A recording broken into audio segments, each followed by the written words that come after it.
We want to look at the conflict in Syria.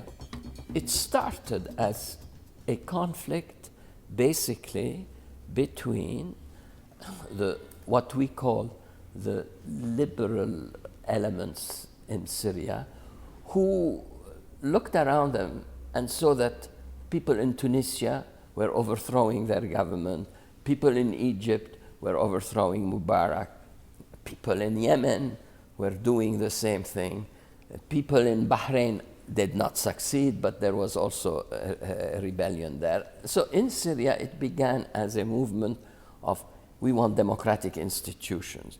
Not for long. This democratic institution was hijacked by the Islamists.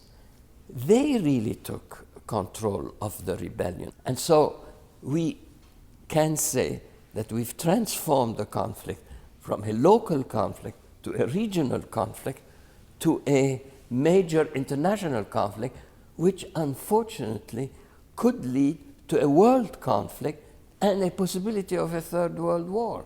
Talking about Geneva II, I would say that the meeting of the so-called Friends of Syria, which includes, of course, the United States and other Western powers, including Saudi Arabia, unfortunately, they could not come to an agreement.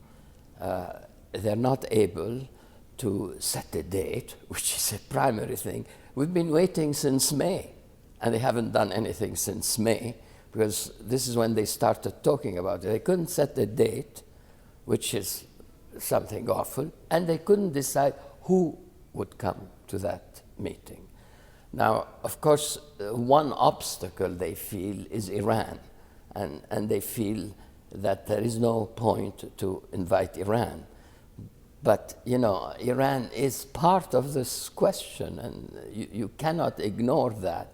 So the net result of all of that is that they failed completely, and I don't know, but I hope that Geneva II would happen in order to do something about that country which is in dire straits.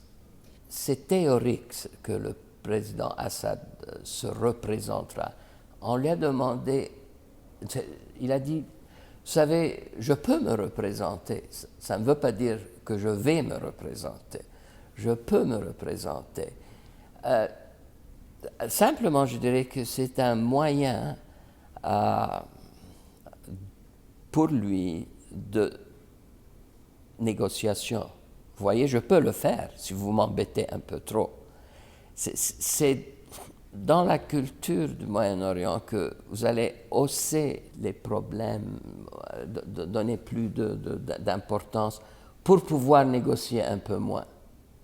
Alors je dirais que je ne pense pas qu'il va le faire. When President Assad says, I might run for the presidency next year, I do not think that this is a provocation.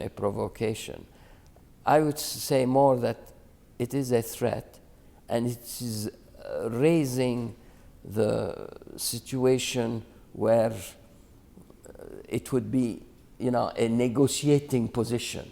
That you see, if you say I shouldn't be president now, and that I can still run.